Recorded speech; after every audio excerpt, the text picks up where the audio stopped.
Hello everyone. ఇప్పుడు మనం ఈ ప్రాబ్లమ్‌ని సాల్వ్ చేద్దామా? ప్రాబ్లమ్ ఏంటంటే, there is a circular path around a sports field. Sonia takes 18 minutes to drive one round of field, which Ravi takes 12 minutes for the same. Suppose they both start same point and at the same time go in same direction. After how many minutes will they meet again at the starting point? ఇచ్చిన లెక్క ప్రకారము సోనియా, రవి ఒకే circular path చుట్టూ ఒకే డైరెక్షన్లో ఒకే టైంకి move అవుతున్నారు. Obviously వాళ్ళిద్దరూ starting point దగ్గర multiple times కలుసుకుంటారు.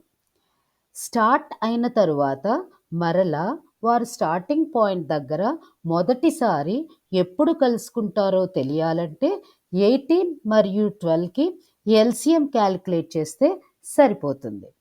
The time of their meeting point is the LCM of 18 and 12 in minutes. So let us find out the LCM of 18 and 12 by using prime factorization. మనందరికీ తెలుసు కదా, prime factorization of 18 is 2 into 3 into 3.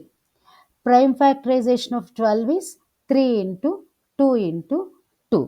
So LCM of 18 and 12 is nothing but 2 into 3 into 3 into 2, that is equal to 36. అంటే Sonia and Ravi 36 minutes తర్వాత మళ్ళీ starting point దగ్గర కలుసుకుంటారనమాట. Problem అర్థమైంది కదా? Thank you.